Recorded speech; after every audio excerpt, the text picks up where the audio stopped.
Ladies and gentlemen, my dear friends and colleagues, students and staff of Kochi Medical School. First of all, I have to say that I am extremely happy to be here after 18 years of being away from Kochi. I missed Kochi Medical School very much. And I found after 18 years, the same friendly, beautiful people with a lot more progress in Kochi City, and the highways and everything is built, so it makes me really, really happy. Even the campus of Kochi Medical School has changed dramatically, which makes me also very happy. So without delay, I think I've been asked to talk about the role of CyberPatient and the standardization and internationalization of medical education. So to do that, perhaps we should talk a little bit first about the background information, which would include why do we need standardization or internationalization, and how can CyberPatient support standardization and internationalization. And then we can talk maybe a little bit about the role of CyberPatient for research and other academic activities at Kochi Medical School. And we will a little bit touch base on the future of medical education. So perhaps everybody knows that there is a huge discrepancy in the level of knowledge, experience, and expertise around the world. I have been one of the directors of the Royal College of Physicians and Surgeons of Canada, and my area of coverage was Africa, Asia, and Central Asia. And I found a huge discrepancy between different medical schools within a country and also between countries, which makes the internationalization of medical education or medical expertise very difficult. There is also a huge discrepancy in the number of physicians, nurses, and other allied health professionals in the developing nations and developed nations. There is also discrepancy in the infrastructure, such as hospital beds, hospital infrastructure, equipment, and others. As per United Nations Millennium Goal, the world has at this point 4 million less health workers than we need in the world. And this would increase to 10 million perhaps by year 2030.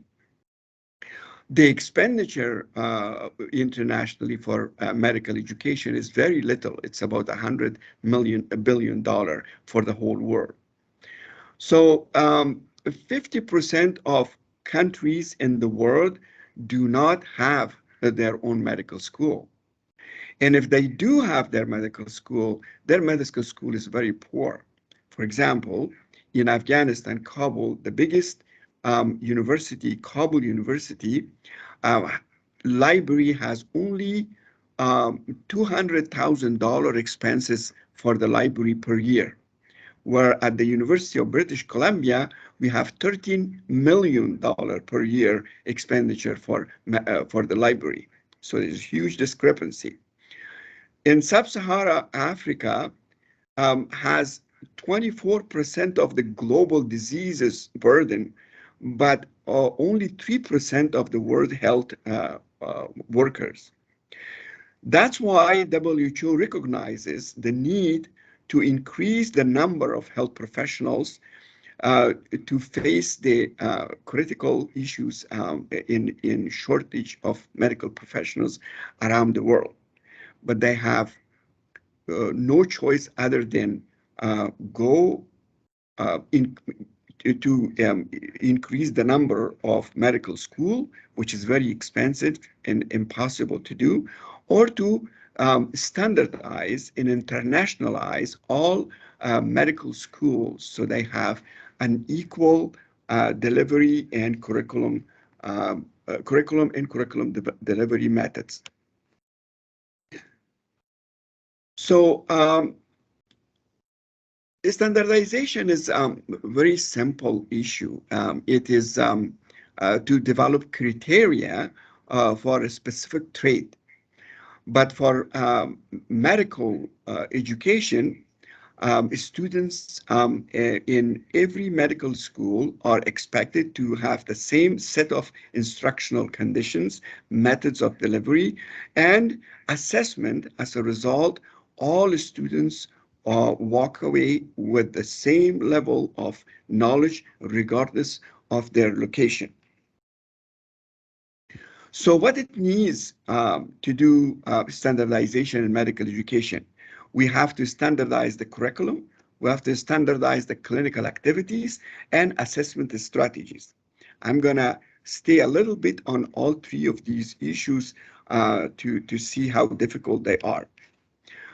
For standardization of the curriculum, we have to look at the most important components of the curriculum, which is the needs assessment, content, methods of delivery, outcome measures, and assessment of feedback. And all these has to be learner-centered and problem-based by design. So the clinical standardization is much more difficult because it's the process through which standards and protocols for healthcare practitioners in learners are identified, adopted, and put into practice. So since in every hospital, in every country, we have our own protocols and our own standards, it would be very difficult to apply all these to clinical education. Assessment methods are actually easy because you can have a whole set of united bank of questions, and the expectations that the answers would be the same for all those questions in every country, regardless of their place where the exam is taken. And the questions are scored in a consistent manner. So this is also very difficult because human errors are always there, the language issues are there, the cultural issues are there, but still some sort of a generalization for internationalization can be drawn. So what would be the benefit of standardization in medical education? So standards, I think, in general, supports the quality of education. If we have standards of curriculum, standards of delivery, standards of clinical encounters, then we have an approximately same quality of education in every country. And this brings the consistency and compatibility so the students can travel from one university to another university, interoperability, and in the end, the safety of patient is the most important. So what standardization benefit is that it provides the structure necessary to support improvement in an educational system infrastructure and equalizes medical students' experience regardless of their location. Now, when we start talking about internationalization, there are two types of understanding in internationalization. Internationalization in the business context and internationalization in an academic context. In a business context, it's actually sometimes has a negative connotation because globalization it means that it is the process by which a company brings their goods and businesses to the rest of the world, so capturing the audience of the world. And some people looking at globalization, at business globalization as a negative thing.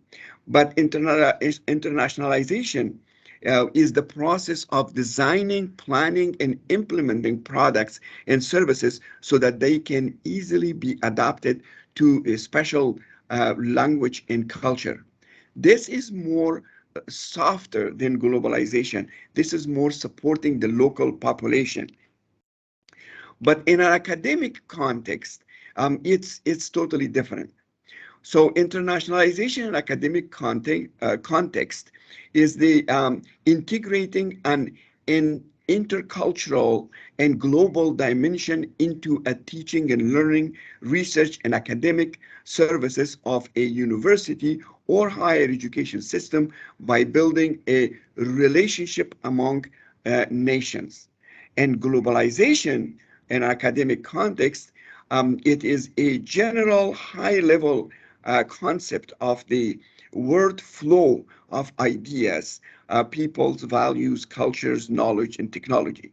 So the difference between internationalization and globalization in the academic context is that internationalization is mostly related to the building relationship amongst nations, amongst academic institutions, and globalization is more like a worldwide flow of idea to support different cultures, to support people. So in the context of business, it might be positive, might be negative, but in the context of academia, internationalization, globalization is absolutely positive experience and ideas. So there are different philosophies for internationalization. Three philosophies are identified. One is idealism, and the second one is instrumentalism, and the third one is educationalism. So idealism is mostly creating a more democratic, fair, and equal world, which means that we are ideally would like to make the world a better place. But whether we can do it or not, the idealism doesn't touch that question. It's just bring the ideas. But instrumentalism is more pragmatic. It's more has more economic goals and says, yes, we would do this a fair and democratic and equal world, but how we're going to do it? Let's have some specific method, a specific manner, a specific technologies to bring this ideas to the world. And educationalism is more like a broader and deeper view of education to include the pragmatic and idealistic both together. So the World Federation for Medical Education actually brought an accreditation process into the system that your university may also apply for that. And this is mostly a specific criteria that would provide a recognition status to a university. A lot of people think that it's a real accreditation, but actually it's not a real accreditation. It's a recognition, a status for a country. And in their website, you can see the name of all medical universities in the world. And in Japan is also there. It says that Japan has 80 medical schools, and some other countries like India has 392 medical schools. But standardization of all these medical schools is not an easy job with respect to different cultures, different patient population, different pathologies, in different economical background of the countries. So this idea of WFME accreditation came actually in 2003 by WFME forming a task force to create a global standards. And in this task force consisted of 60 internationally recognized medical educators, experts from across 6 WHO WFME regions. So it's the consensus of these 60 people around specific standards to make a global standard for all medical schools around the world. In 2004 and 2005, WFME and WHO, they both worked together to develop these guidelines. But these guidelines become very famous and very forceful in 2010 when the ESFAMG actually made a decision that effective 2023, if no physician could be accepted for this certification unless they are graduated from a medical school that is accredited by WFME global standards. Now, everybody in the world who wants to work in the United States and go through SFMG program has to change their rules in make this international accreditation. As I said, that the WFME has two types of standards to support medical education and training: for basic medical education, for postgraduate medical education, and also for continuous professional development. One is basic, it's a minimum requirement, and the other one is quality improvement standards. But those are just criteria, a general criteria. It's not a specific criteria. So these criteria do not offer any universal core curriculum. They are not prescriptive, and they provide just a framework to customize for local needs. And these standards are to guide the development and evaluation of medical programs, but it's not providing the curriculum. It's not providing anything to medical schools. It just provides guidelines, a very loose guidelines that may or may not be relevant to any university around the world.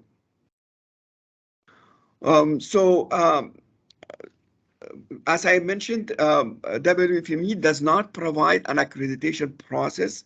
It provides a system to review and recognize existing accreditation systems. It uses recognized agents within the country. So WFME is not working directly with universities. They are working in the country with specific agencies. And there are three types of agencies identified by them. One is governmental entities like ministries of health, Ministry of Education, so on. And then an independent professional body that is authorized by the government, or it's by a legislator like a parliament, such as organizations in some countries exist to give accreditation to the like medical council of different countries, and also an independent professional body authorized by recognized by professional societies and associations such as Royal College or somebody else in the country. So they're working with the agencies from the country, not directly with medical schools.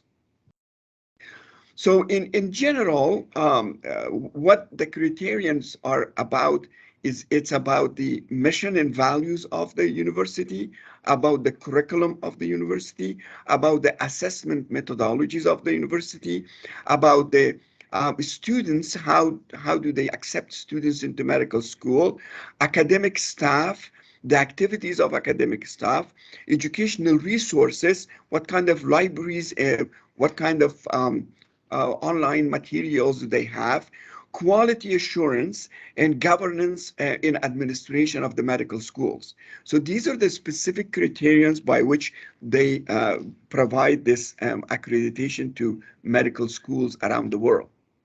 So let's see like how those relates to CyberPatient, how CyberPatient can help with those criteria.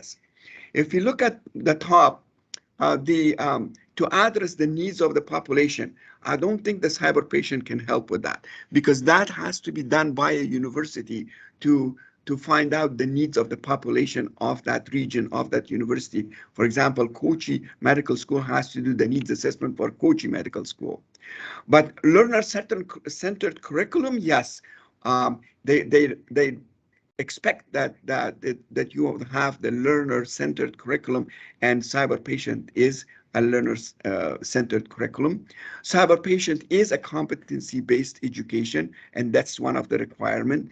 Then, so you recognize the curriculum, they expect to recognize local culture in local pathology.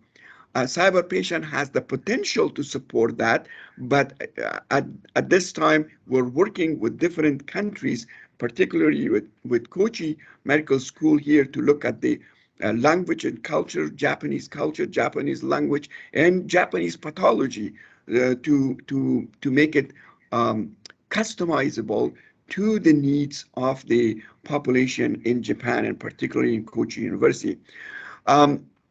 The curriculum should support clinical competence, and CyberPatient is actually made for clinical competency, and should support safe medical practice.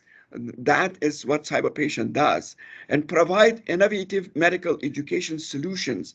CyberPatient is a disruptive technology that brings an innovative medical solution for medical education. It supports the dynamic curriculum, and to be technologically advanced. So one of their requirements is that the curriculum has to be technologically advanced, and CyberPatient would support that for you. To support any learning environment, to promote social accountability in medical education. Those are some of the things that your medical school has to come up with. To be based on solid educational philosophies. CyberPatient is based on very solid educational philosophies of constructivism, social constructivism, learning theory, a transfer of learning theories of Hofding's, and it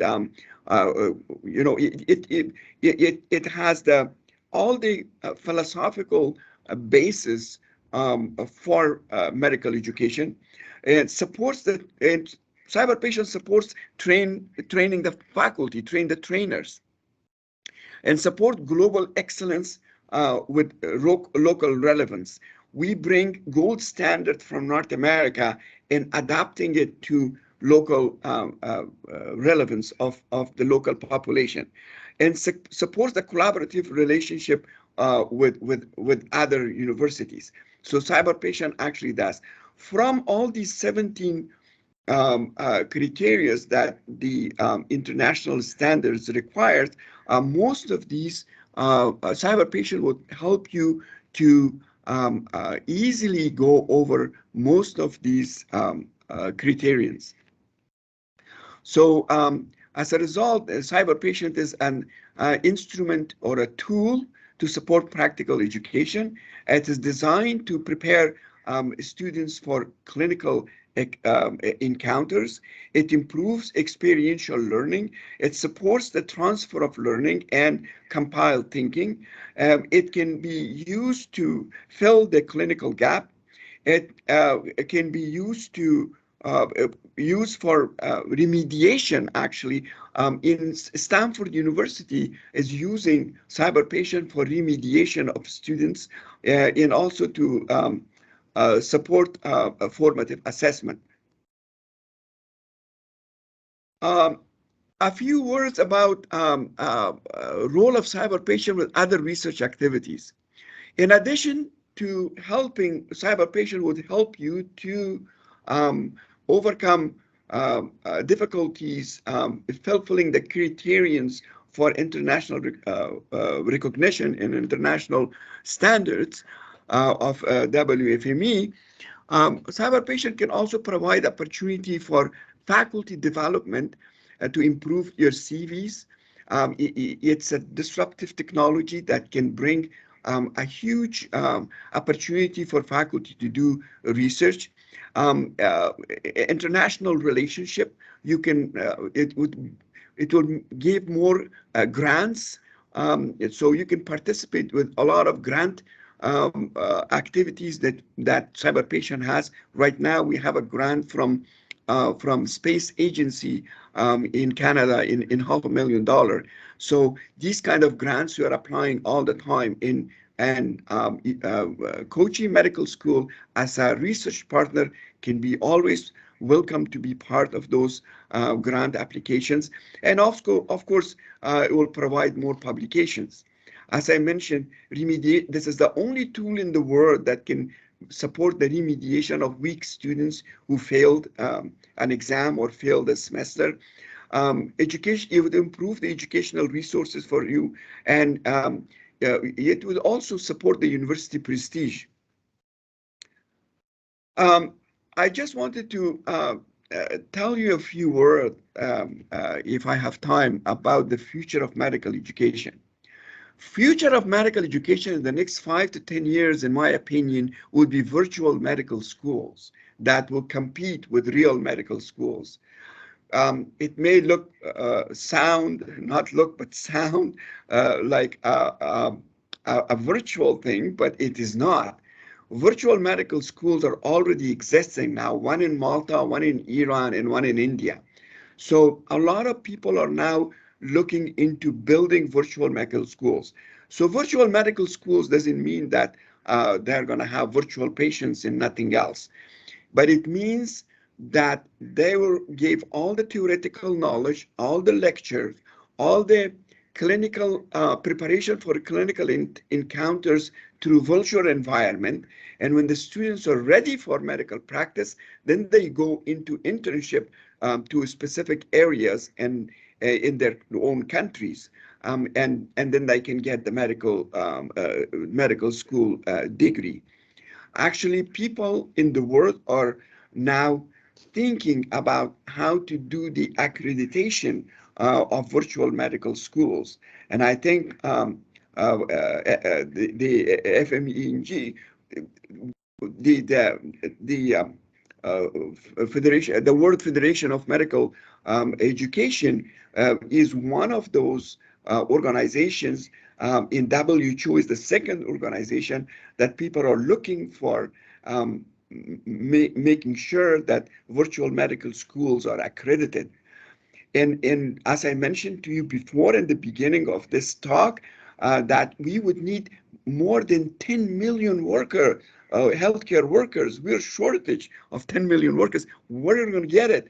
If we increase double size of all the medical schools we have in the world, we're not gonna meet the goals of the United Nations for year 2030 unless we have a virtual medical schools in the world. So um, I want the Kochi Medical School to be ready for competition to virtual medical schools, and to be first to say, we're not less than anybody else here.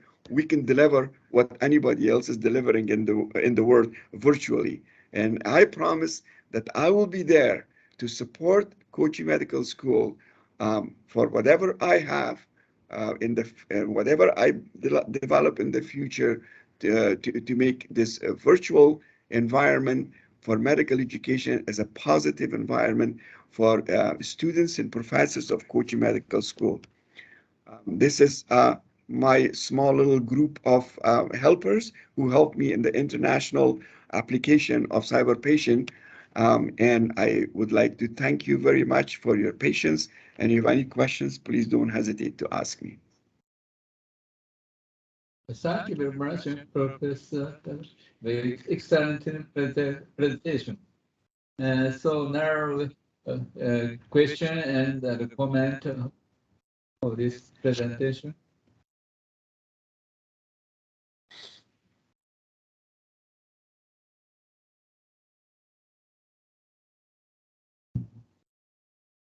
There are no people.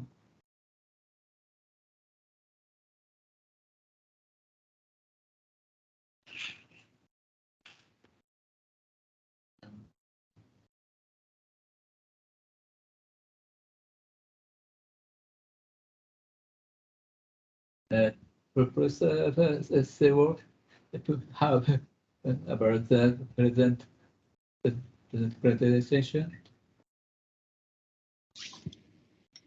はい、なんか質問がある方は私を通してでも構わないんですけども、なかなか英語では質問しにくいところがあるかもしれませんけど、I have a question, Dr. Qayumi. Please. Yeah. At the session before this FD, I asked you the difference of clinical protocol on the cyber patients. We have big problem when teaching this cyber patient for our students. The Japanese protocol is quite different from the American or Canada. So how to use or cover the difference during using the cyber patient, or do you have any hints? Yes, sure. Thank you very much for your question. I think this problem is not only with Japan. Most countries have this problem because the world is a different place, and every country has their own protocols and their own medications, their own way of doing things. So it would be totally impossible for us to adapt CyberPatient to every country around the world. So the solution we found here is to give the opportunity for the teachers to be more involved and giving with their students by formative feedback. So we can have a constant, the professor in our system can have a constant communication with the student and will give them a feedback. Like, for example, it's good actually for the students to know that the North American gold standard is to give penicillin for this patient, but you can come and say, but in Japan, our protocol says ampicillin or tetracycline. So the student would know what the protocol of Japan is.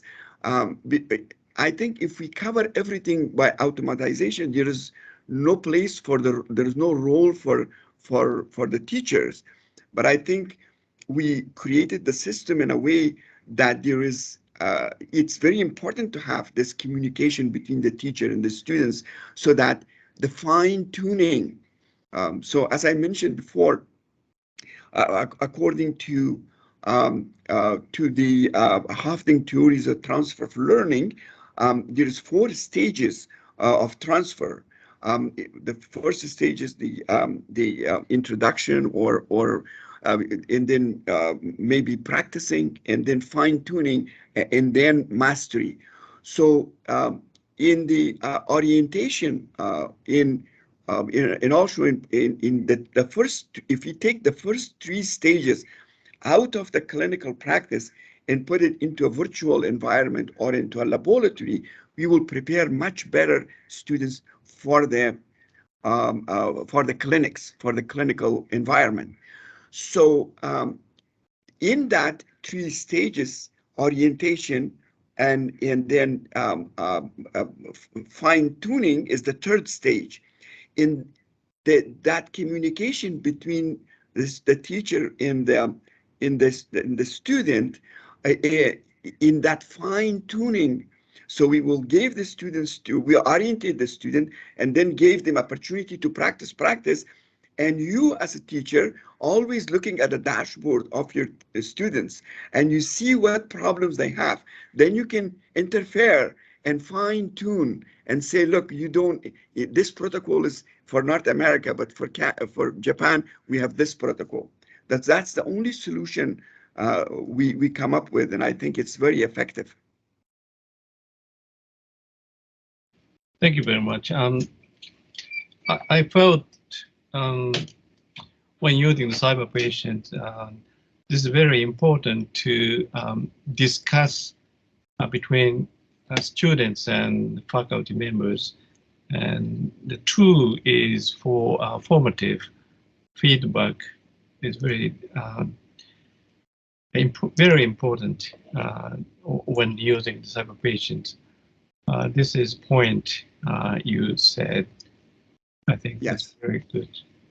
Yeah, formative assessment and formative feedback is the most important part of medical education, because it's the interaction between the student and the teacher, and you don't allow a student to fail. You support them to pass, to understand. Thank you. You're welcome.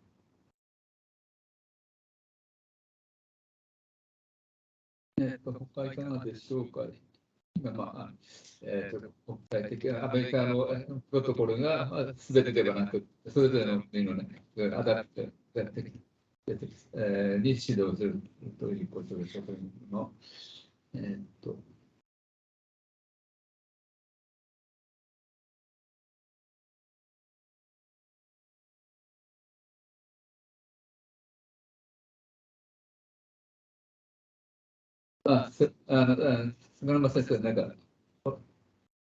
Thank you for your presentation.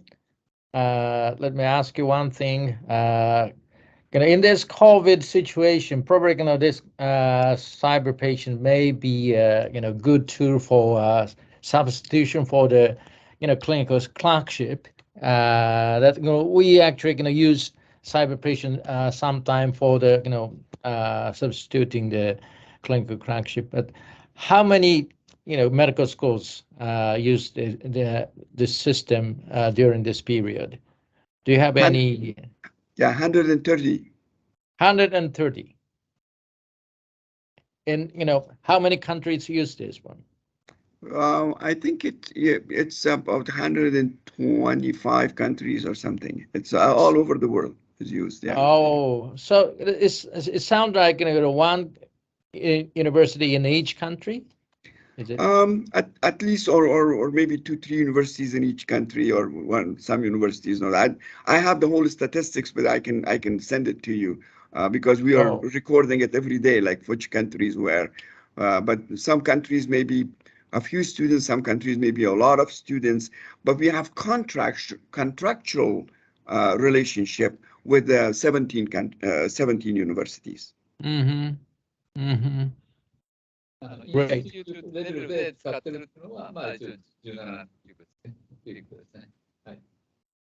And may I ask another one? Please. Actually, we're somewhat dealing with virtual reality right now. And do you have some idea about introducing such kind of a new technology for the CyberPatient system? Yes, I think it's very interesting to look at the virtual reality, augmented reality, and I have done a lot of research on these areas, but they're not practical. The technology is not ready yet to take it. And also, as an instructional designer, for 40 years, I've been an instructional designer. You don't use in your instructions anything that limits the use of your product, of your curriculum. So in today's technology, that's why we have 2D, not 3D. Even if you introduce 3D, the number of people who could use it would drop down in half. If you add one glasses or something, it would drop more down.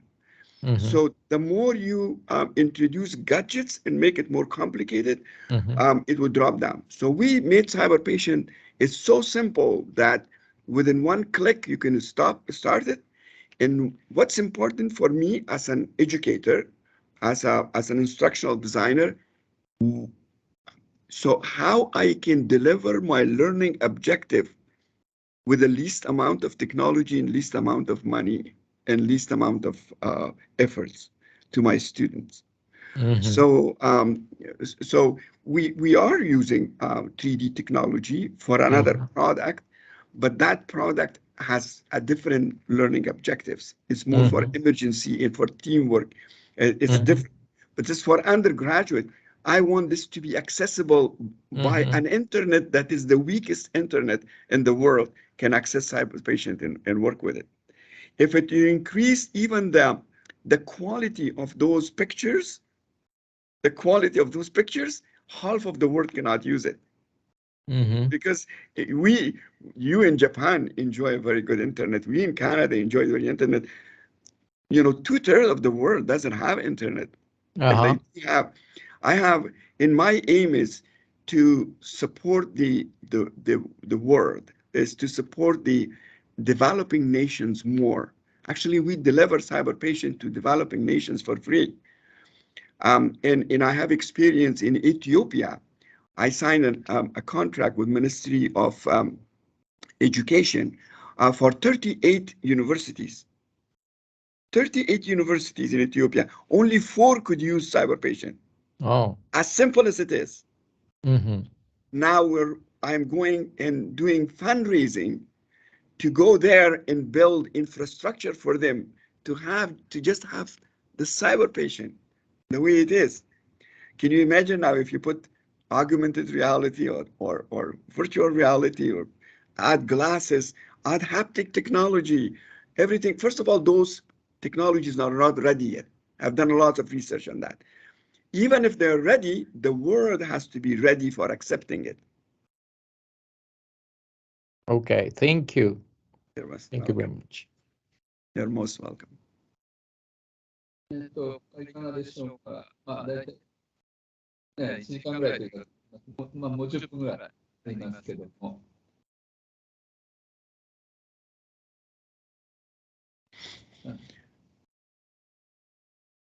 遠慮されずに、まあ、疑問のあることについて質問していただけたらと思いますけども。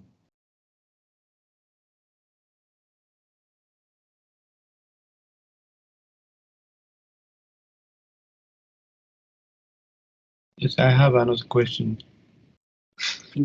Please. In the CyberPatient, how can faculty track each student's activity? For example, the sequence of the medical interview or the sequence of the physical examination. Yeah. Just on the faculty dashboard, we can see how many times students access the CyberPatient. Just it, but we need to track the students' activity more precisely. Can you do that? You can have your feedback with the student. Yes. That's recorded, all the things that you're saying to student. And if you say to the student that you're weak on physical examination, please read Bates, chapter this and that, and then come back and to practice again. Then you would see if he does it again, if he did it twice or 3 times or 4 times. And yes, you could track all those ones and see how the curve would go higher or lower for him, for as an individual. And you can also see how that student perform in relation to the other students in the class. And I could ask my staff to demo that for you and your colleagues. Yeah. Thank you.